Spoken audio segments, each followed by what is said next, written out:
What's up, Otakuans? Welcome back to another episode of the Otaku Octagon. This week, we're bringing back a fan favorite, the Manga Corner, and we're going to be jumping right into Volume 1. As we've done before, we're going to be continuing on until, honestly, we get either bored of it or we decide we want to move on to a different book instead. But until then, let's enjoy the story. Alright, so if you've ever wondered what it'd be like to live in a world where serial killers are just casually eating people, because why not, then Tokyo Ghoul might just be your cup of tea. It's like if you mixed a monster movie with a slice of life anime, except the slice is a literal slice of human flesh. Let's go ahead and dive right into the chaos. The story kicks off with a murder broadcast, because it's Tokyo. And apparently, murder is just the city's version of the news. The murder is the work of ghouls, yeah, those things that eat people, and they've been wreaking havoc on the city. Then we meet Ken Kaneki, your average shy college student. He's introverted, loves reading books, and probably owns way too many anime figures, don't we all? The worst thing that happens to him is that his friend Hide forces him out of his comfort zone to talk to women.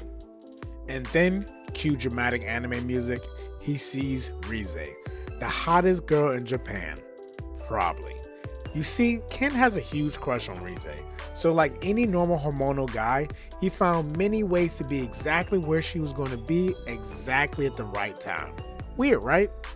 After accidentally bumping into each other, to Ken's surprise, she asks him out and prepares for an evening that's going to change the rest of his life.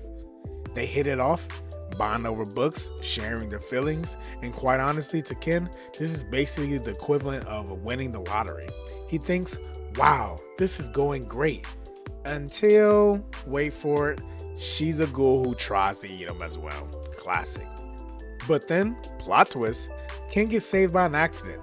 Because when you're Ken Kaneki, it's just fate's cruel joke that you get saved by a random loose eye beam that just so happens to land on your attacker, effectively turning her into a gory pancake. Now Ken wakes up feeling like a whole emotional wreck, but here's where it gets fun.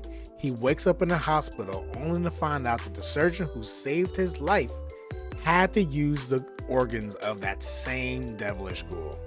So, now he's half ghoul, half human, and instead of reading books and eating pizza, he's now desperately trying to figure out how to live in a world where he's not quite human, but definitely not a monster. Well, not quite yet. Also, did I mention he now has a sudden urge to eat people? Yeah, that's a thing now too.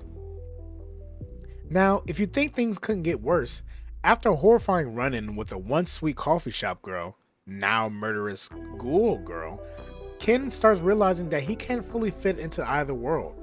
He's not quite human anymore, but also not fully ghoul.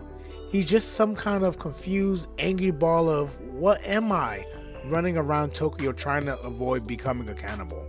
At one point, Ken tries to take the ultimate step of human self-pity and decides to commit seppuku. Because, turning into a monster is totally a good reason for self-destruction. But surprise, surprise, he's stopped by his newfound rock-hard abs. Nice. The story really starts to dig into Ken's struggle. The once safe world he knew has now become a nightmare. His once peaceful existence is shattered when he realizes that his appetite for normal human food has now changed. He can't eat anything without feeling sick, and he's repulsed by the idea of consuming regular food.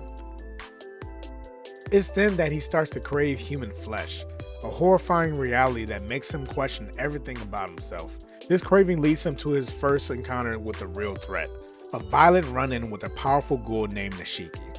Ken's humanity is literally put to the test as he's forced to face the ghoul head-on.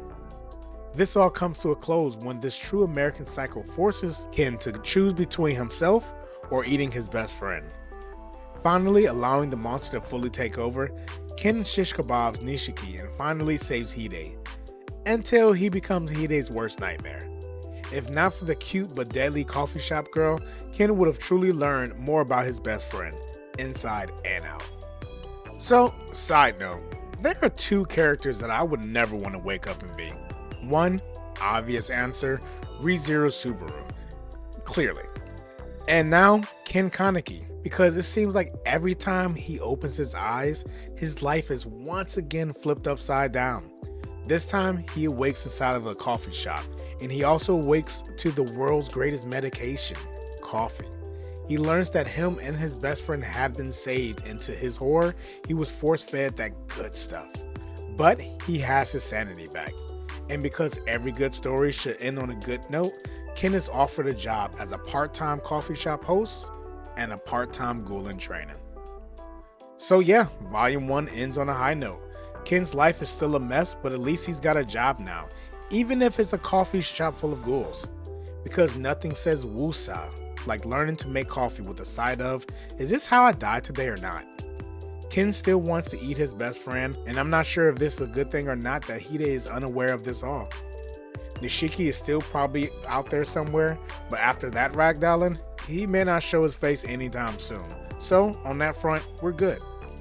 Closing thoughts, Tokyo Ghoul is a roller coaster that starts off at a solid low and just keeps on digging itself deeper and deeper into the ground until it finally ends up on a tiny high. It's like watching a best friend who trips on a sidewalk, gets their foot stuck in a pothole, and then falls into a giant mud puddle, only for them to eventually find a clean shirt and a good coffee at the end. And by clean shirt, I mean a metaphorical sip of hope after a whole lot of despair. Rating, 8 out of 10. And there you have it. That is my review on Volume 1 of Tokyo Ghoul. I do plan on putting out Volume 2 sometime in the next week or two. Obviously, it's the holidays, and I'm going to have the time to obviously read, but I'm probably not going to have the time to get to actual recording. But until then, I hope you all stay safe. Have a great holiday. Peace.